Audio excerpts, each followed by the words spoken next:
Hey, everybody. If you're listening to this right now, it's because we drop these episodes at midnight.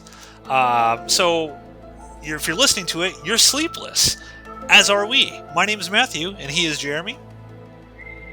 And your insomnia has brought you to another episode of Exhuming the X-Files here on the Outpost Unknown YouTube channel.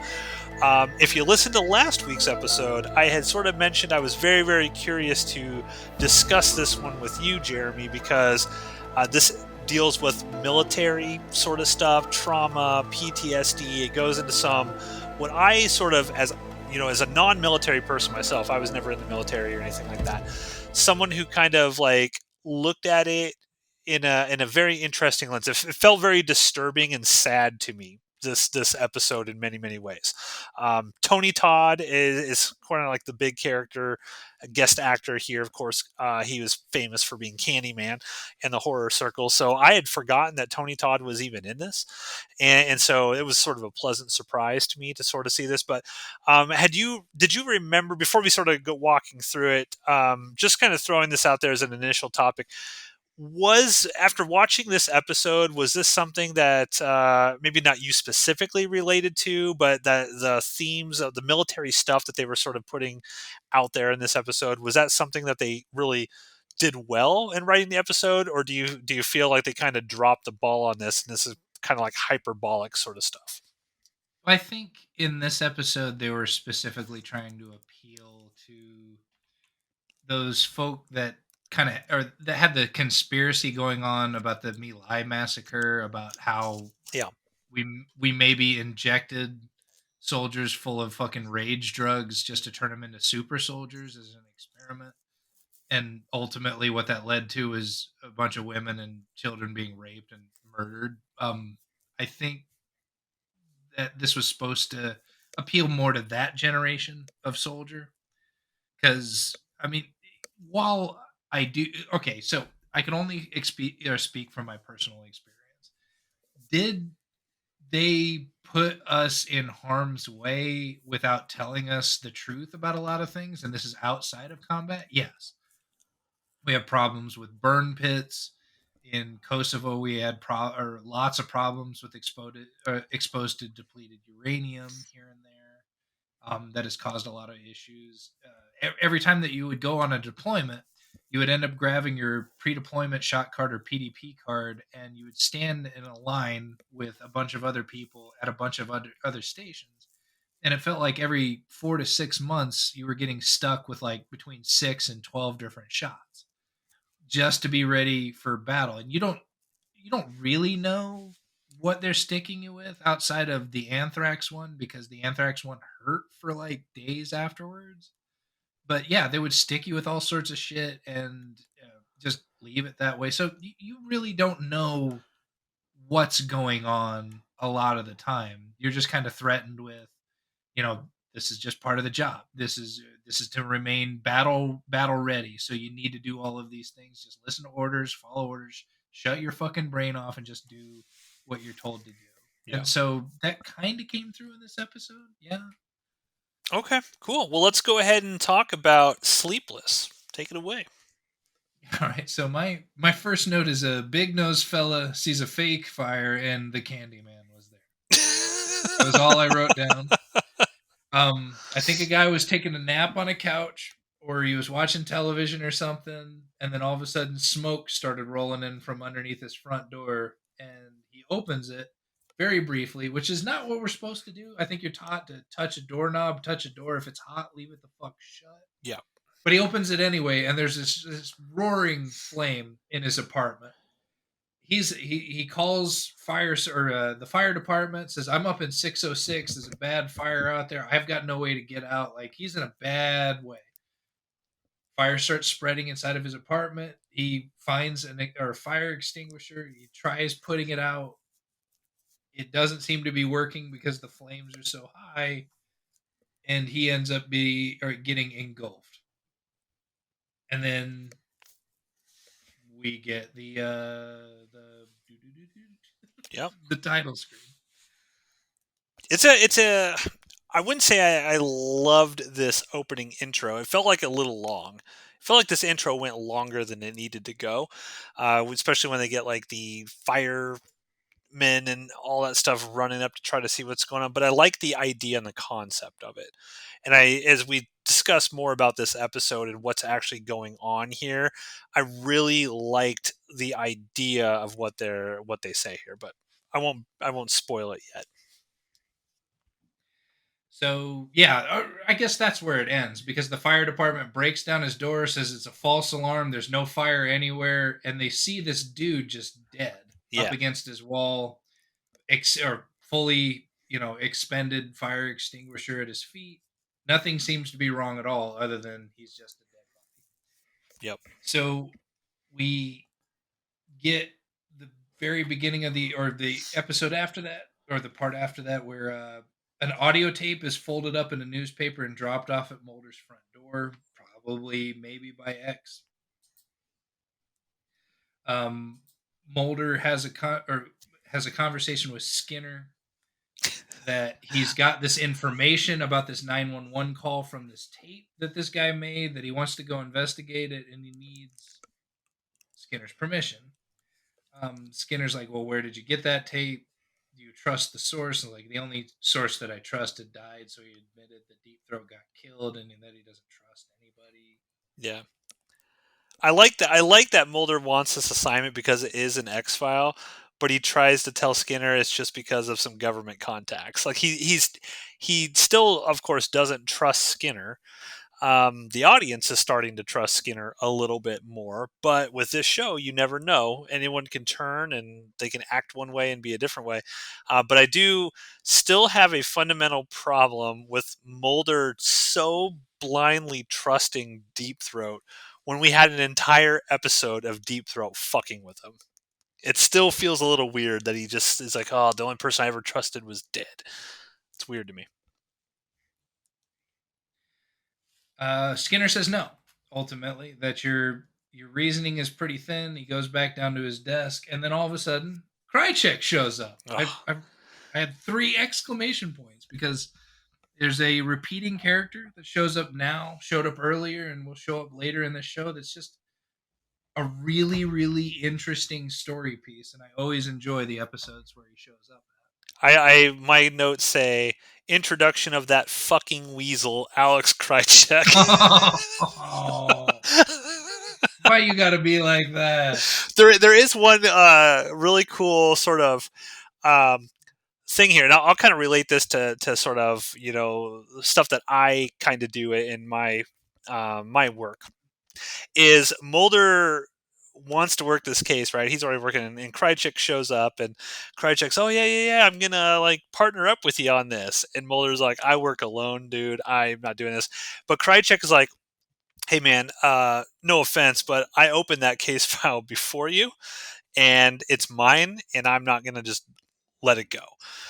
And it to me, it struck home because that is absolutely a thing that happens. It's, hey, I got the case first. I opened it up. I am now the point of contact on that case, and deconfliction must occur with me. Obviously, I don't work for the FBI. I'm in a different agency, but the principle is the same. And the fact that Krychek opened this case, and especially what we find out at the end of the episode, the fact that Krychek opened this case on a technicality before Mulder kind of puts Mulder in a bind because he has to kind of play ball with him because of a simple thing of like, I opened the case first. I started looking at it. It's mine. Finders keeper sort of thing. And that is a real thing that happens.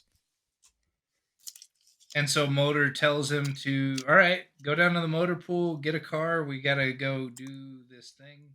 Sends him off to go get a car and immediately ditches him by getting in a taxi Yep. and going to investigate. Did he go down to the body to look at the Yeah, burn because victim?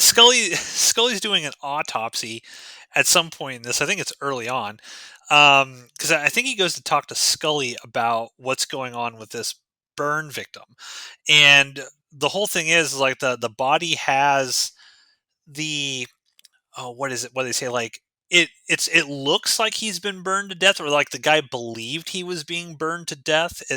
like underneath the skin, it kind of shows evidence of that, but there's no actual burns on him. And that's one of the big things in this whole episode is all these people are dying in various ways that it looks the trauma when you're doing the autopsy, it looks like that's how they died, but there's no like outward appearance of that. Like if somebody gets shot, there's trauma inside of them like they got shot, but there's no bullet holes. And this guy gets burned to death, but there's no actual exterior burns on his body. And so I did make a note here that Scully now is essentially relegated to doing autopsies to hide her pregnancy, because she's always behind an autopsy table at this point now. She does very, very little. But she's also convinced too, because of the fire bit, because everything that had happened, even to the brain that she had removed, showed that this guy had been burned, but Yeah. only on the inside of his body. Yep. I noted that there was lots and lots and lots of stock footage of New York City and no actual cameras on location there. It's weird to me to see this stuff in high def, because when you're Yeah. watching it back in the day on a 480p television off of an antenna or something like that, like you couldn't really tell the difference between stock footage and what they were shooting in. I think they were shooting in Vancouver for most of this stuff. Yes. Yep. And it blends seamlessly into each other. But man, in high def, when you're watching this stuff, it's like, ugh. Yep. Yep. Does not age And well. so we find, or it cuts to the another guy. Doesn't look like he slept in a very, very long time. Bloodshot eyes. Watching television. He's watching the QVC channel in the middle of the night, which we've all been there, right? Does QVC even exist anymore? Oh yeah, it's still a thing.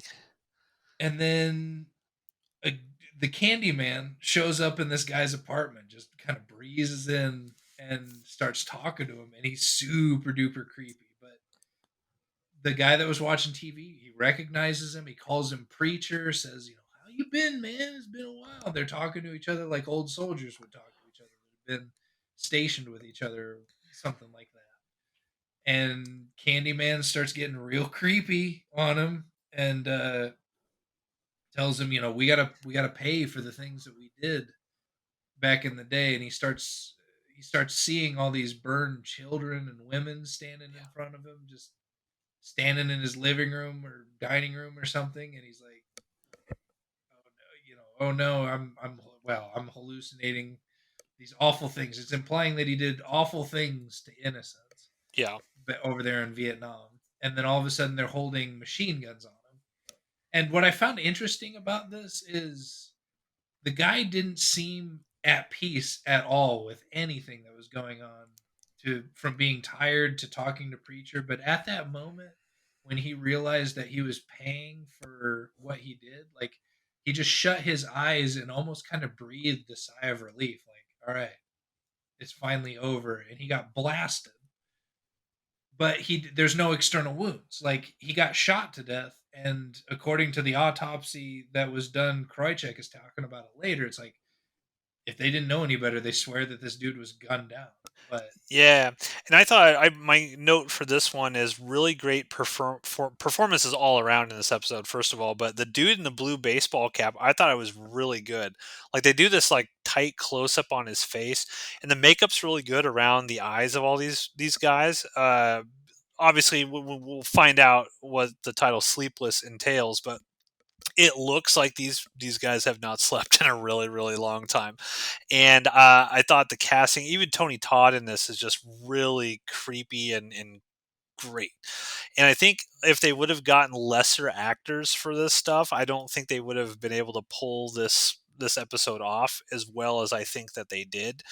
And I think it was at a scene before this where, because I have my notes kind of here in order. There's a scene before this where Mulder, well, so Krychek shows up. He gets pissed off that Mulder left him, and ditches him. yeah, he's like, "God damn it, man! This is my case, and we got to work together." And then Mulder finally is like, sucks it up. He's like, "Okay," and he introduces Krychek to Scully, and Scully doesn't even shake Krychek's hand. So, like, Krychek extends his hand, and she just walks away and starts talking to Mulder away from Krychek. And I just thought that was an interesting thing, especially as we go deeper, deeper, deeper, deeper into this show, and we revisit the Krychek character. It was just an interesting character moment right away where Scully just did not trust this guy. She didn't even give him like the courtesy of just a friendly, oh, hello, hello. It was just, I walked away, wouldn't even shake his hand. But they mentioned that it could be possible to alter someone's dreams in that scene. Scully's like, it's possible to alter someone's dreams. And that's kind of where we're going here. Oh yeah, because they were investigating the first guy that died, the fire guy, and what he was into. Yeah. And he was a sleep disorder specialist. They were treating like 38 different versions of sleep problems that people had. And then you find out that he was a part of a marine experiment on Paris Island that was trying to make soldiers that never fell asleep, Yeah. that would stay awake 24 hours a day, never have that particular problem. And it ended up, at least in Vietnam, that these 13 guys that were a part of this particular unit had the highest confirmed kill count of any military unit that was in that area. It was something crazy They like said, I wrote it down here, a 13-man squad killed 14,000 people. that. That was a lot of people. And so they they're finding that, okay, the guy that got gunned down, the guy that was burnt, they were a part of this. And they find that a fella named Augustus Cole, which is the preacher character, he's locked up in isolation in some crazy ward. And so they go visit him. They show up to the hospital. They get taken way, way down to, the deep part where they put like Eve 6 and Eve 8 and Eve 9. And they find that he's not in his cell. They go visit the people, or the person that allows people to sign in and sign out, and said, "Doctor, you came up to me 2 days ago and let this guy out. Yeah. Here's your signature right here." So you find out that this preacher guy has the ability to make you think things, make you dream in a non-sleeping state. It's kind of like Mysterio, a little bit. Um, then then we have, or yeah, okay. So after the doc release scene, we have the first actual meeting with X. Yeah. He seems super pissed off to be there. Like, Yeah. he's not like deep throat at all. He doesn't feel like he's stringing Mulder along. He feels like he's an errand boy being told to do these things. And he's like, "I'm here to do this, and I'm here to do nothing more." Yeah. And like Mulder asks him some questions. He's like, it's none of your business. Like, I don't have Yeah. to tell you shit. Like, I'm here. But in the previous episode, he's like, you've got a friend at the FBI. And I guess we're kind of like, is X the friend at the FBI, or is he just, like you said, an errand boy for somebody else? And what I think is really interesting about this sort of moment, because we need, Mulder needs that person. You know, we had Deep Throat in season one, but Mulder still needs somebody on the inside that's going to sort of help him out. And what I thought was interesting about this is, X tells him, is like, the truth is still out there and it's never been more dangerous. And he literally says, like, look, like, X knows who Deep Throat was. He knows. And he's like, hey, I'm not willing to die for you like he was willing to die for you. And he's like, Yeah. that's not gonna happen, buddy.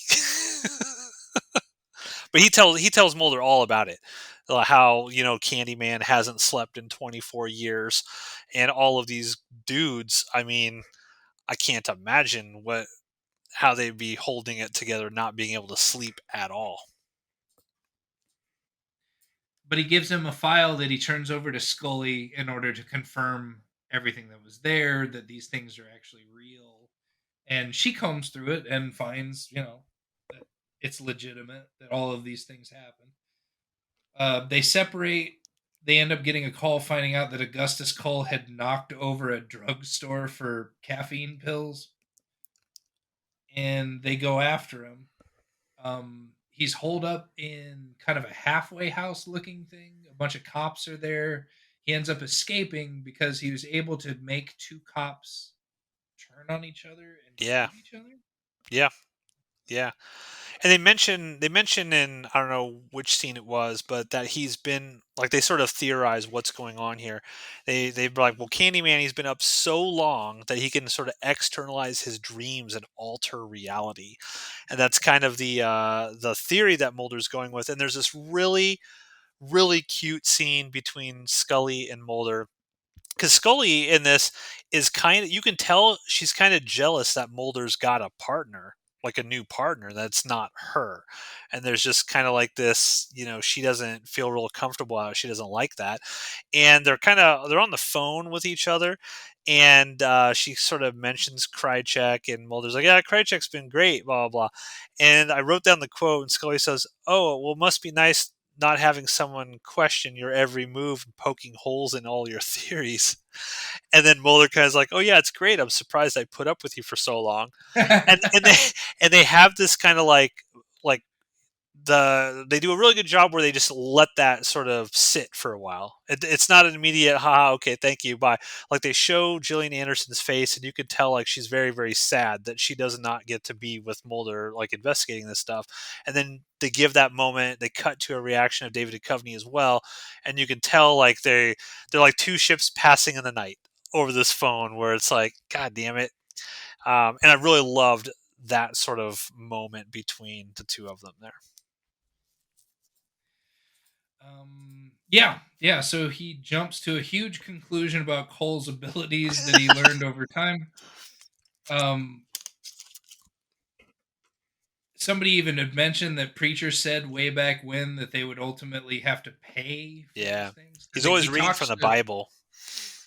Yeah, that's why they call him Preacher. And he said that we've committed all of these atrocities. One day we're gonna have to pay for them. And apparently, 24 years later, that's when he's gonna make them all Yeah. pay.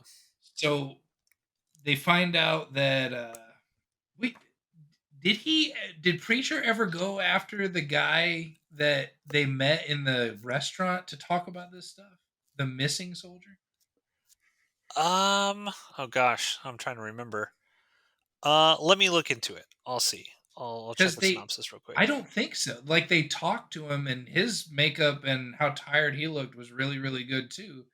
But they go from there saying that the original doctor, the guy who had died in a fire, there was another doctor that was involved, and Yeah. he's on his way into town via train. He's going to be there at 9:30 that night, and so they think that Preacher is going to be there to get him. So they sprint down to the train station. They haul ass through the train station. Mulder thinks he sees Preacher gun this doctor down. He pulls his gun, starts shooting, and then comes to the realization that he'd just seen nothing at all. Yeah. He was just Krychek was like, "What the fuck are you doing? You're waving your gun around You're gonna kill at a somebody, bunch of dude. people getting off a train. Like, That's a I'll lot. cover for you, but you Yeah. can't be doing that shit." Yeah, and that's funny that Krychek was like, "I'll cover for you here," because I'm like, that would be so much paperwork, and so, that would be a long suspension. You can't just pull your gun out and wave it around all of these people. Ought to not have But cell phones back in the day. but Mulder is still sure that Preacher was there, so he has the cops pouring over everything or all of the footage that had come out of that train station. They end up finding like, hey, there's a suspicious car there. It's still at the train station, so Krychek and him go back. They find that yeah, Preacher had kidnapped this doctor and was having this very vivid hallucination where all of the guy because this is the guy that had performed the surgery on them, left the backs of their necks scarred, and so they couldn't sleep for 24 years. So he had this hallucination where all of these soldiers came back. They grabbed some scalpels and just started stabbing and working on this guy. And I think ultimately that dude doesn't die. They get there just in time to send Preacher running away. They find that the doctor is almost dead but still alive, so Krychek stays with him, and Mulder goes and chases Preacher down. they have kind of this conversation where Mulder makes it clear, like, I'm not going to kill you. I'm going to Yeah. put down my fucking gun. We're going to talk our way out of this. Like, those things shouldn't have happened to you. And we need to let everybody know. And this is why, this is part of the reason that at the beginning of this episode that I talked about, that this feels more like a nod towards the Vietnam era vets than any other era, was that particular speech. Was there's a lot of shit that happened in Vietnam that we didn't talk about, that we still don't talk about, and it was kind of a nod to that. It felt like in that speech that we will get the truth out there, that everybody should know about the horrors that you guys had to go through back then. Yeah. And he doesn't agree with it for some reason. So Krychek shows up. He makes Krychek hallucinate as he's holding up his Bible and pointing it at Mulder that it's a gun, and Krychek blasts him. Yep. Krychek asks him afterwards, which goes back to the "I covered for you" waving your gun around at the train station. Krychek is like, I saw a gun. He had a gun, right? And Mulder's like, yeah, Yep.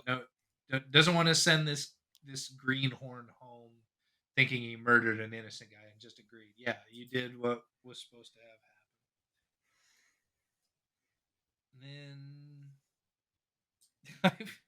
then they overused this Oriental flute thing all throughout the episode. Yeah, I noticed that.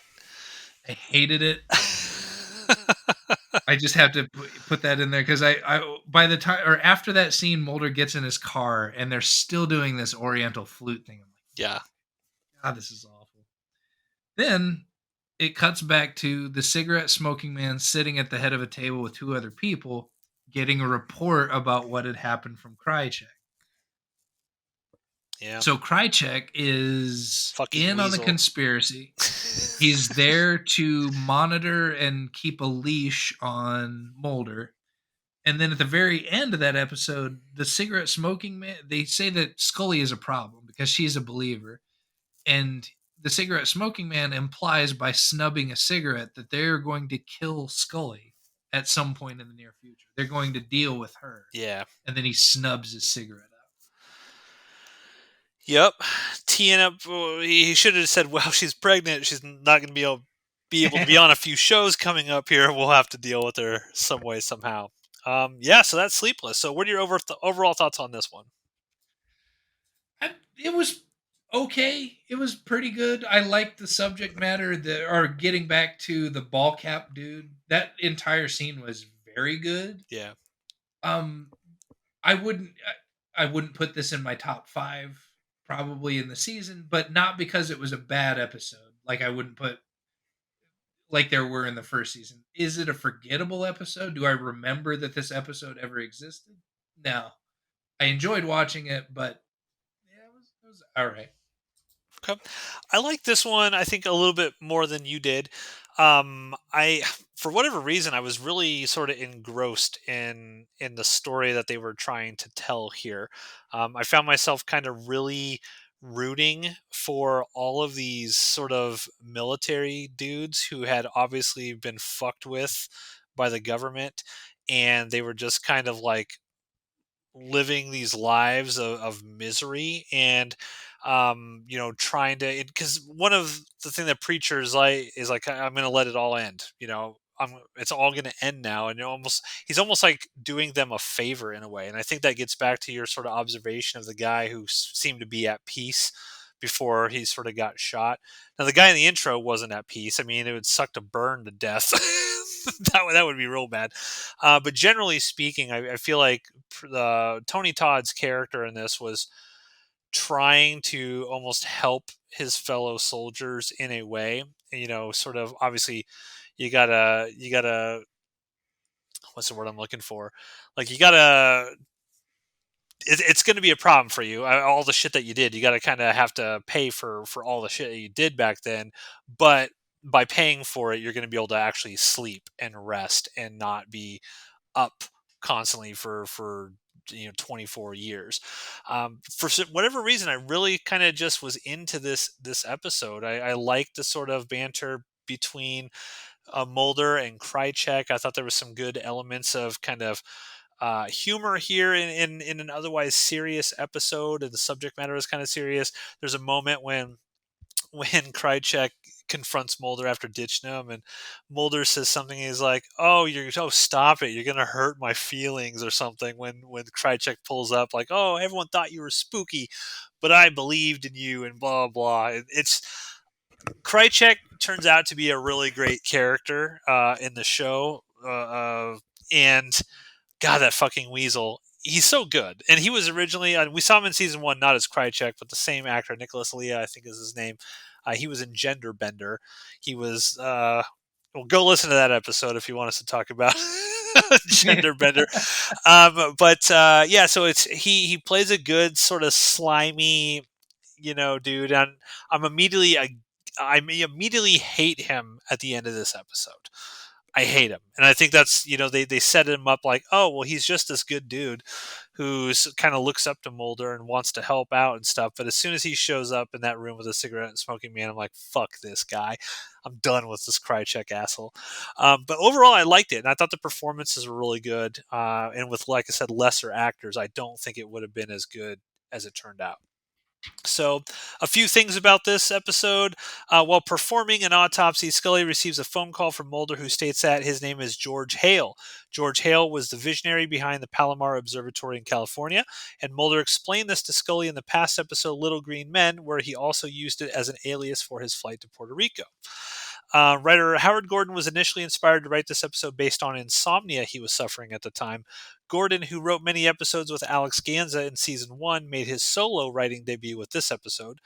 Originally, Chris Carter had written a script for the first season, which shared the same theme as Sleepless. The original conceit for Carter's episode was, quote, "what makes the perfect soldier," unquote.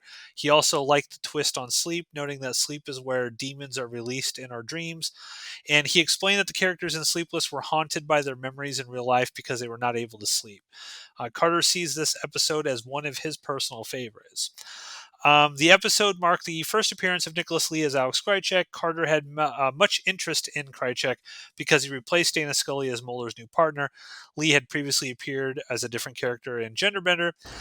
Bowman, who had directed Genderbender, thought that Leah was a strong choice for a fresh out of Quantico FBI agent. When creating him, the writers always had in mind that he would be a recurring character, while they agreed if the character did not work, they would just kill him off. And Sleepless also marked the first on-screen appearance of Stephen Williams as Mulder's new source, X. The character was originally intended to be a woman, and Natalia Nogalich was initially cast in the role. However, after shooting her first scene, the role was recast with Williams, an actor who had previous experience with writers Glenn Morgan and James Wong. So basically, she was Back to the Future. They shoot a scene with her, and then we need Michael J. Fox in here, so we're going to replace. And they also mentioned Nogalich was replaced because the writing staff felt she was not able to create the right chemistry between her co-stars. So that's it, folks. Any final thoughts you have on Sleepless, Jeremy? I do not. Okay.